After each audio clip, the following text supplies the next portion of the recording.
ఈరోజు కేంద్ర ప్రభుత్వం నరేంద్ర మోడీ గారి నాయకత్వంలో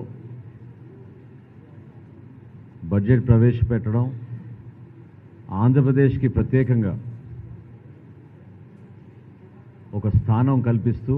ప్రాధాన్యత కల్పిస్తూ, ఏదైతే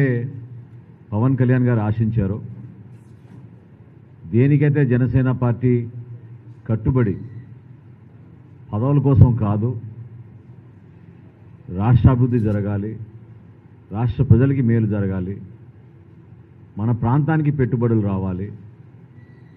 అనే ఒక అంకిత భావంతో 2020 జనవరిలో భారతీయ జనతా పార్టీతో ఆ రోజు పొత్తు పెట్టుకున్నప్పుడు పవన్ కళ్యాణ్ గారు అమిత్ షా గారిని, జేపీ నడ్డా గారిని ఆ రోజు కోరింది ఒకటే, మా రాష్ట్రం గురించి దయచేసి మీరు పట్టించుకోండి, అనాథులైపోయాం, ఈ కొత్త ప్రభుత్వం వచ్చిన తర్వాత వాళ్ళు చేస్తున్న అరాచకాలు కేవలం వాళ్ళ స్వలాభం కోసం వాళ్ళు అనుసరించే విధానాలు, వాటిని వ్యతిరేకిస్తూ నిజాయితీగా కష్టపడి మా ప్రజల పక్షాన, అమరావతి రైతుల పక్షాన మేము వచ్చాం ఢిల్లీకి, దాన్ని మీరు గుర్తించాలని చెప్పి ఏదైతే ఆ రోజు ఆయన మాట్లాడారో, ఒక సుదీర్ఘ ప్రస్థానం తర్వాత Janasena party, Telugu Desam party, Bharatiya Janata party కూటమి ఏర్పడినప్పుడు కూడా మేమందరం కూడా కలిసి ఆ రోజు చంద్రబాబు నాయుడు గారి నాయకత్వంలో, పవన్ కళ్యాణ్ గారి నాయకత్వంలో మా చర్చల్లో భాగంగా కోరింది ఒకటే, అమరావతి నిర్మాణం కోసం మీరు సహాయం అందించాలి, పోలవరం ఎట్టి పరిస్థితుల్లో కూడా ఆ ప్రాజెక్ట్ బాధ్యత రాష్ట్ర ప్రభుత్వం పైన ఎంత ఉందో కేంద్ర ప్రభుత్వం పైన కూడా అదే విధంగా బాధ్యత ఉండాలి, దయచేసి ఎక్కడ కూడా వివక్ష చూపించారు,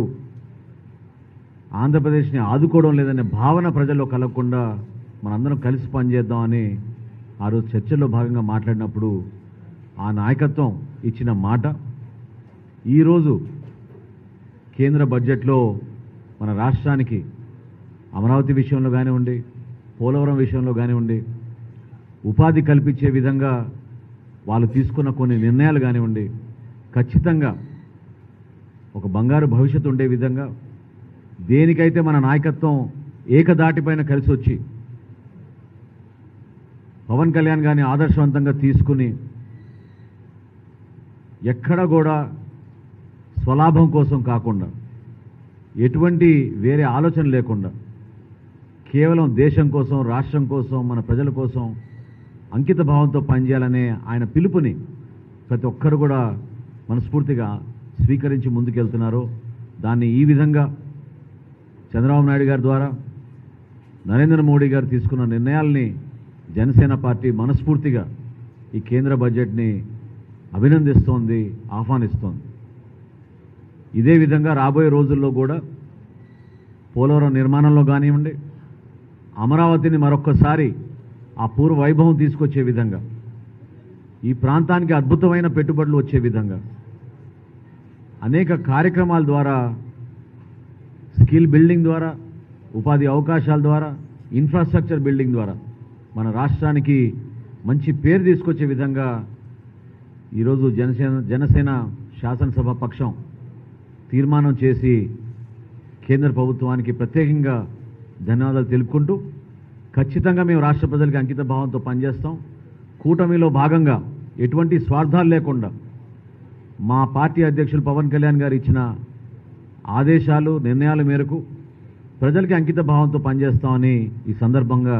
మనస్ఫూర్తిగా రాష్ట్ర ప్రజలందరికీ మరొకసారి అందిస్తున్నాం.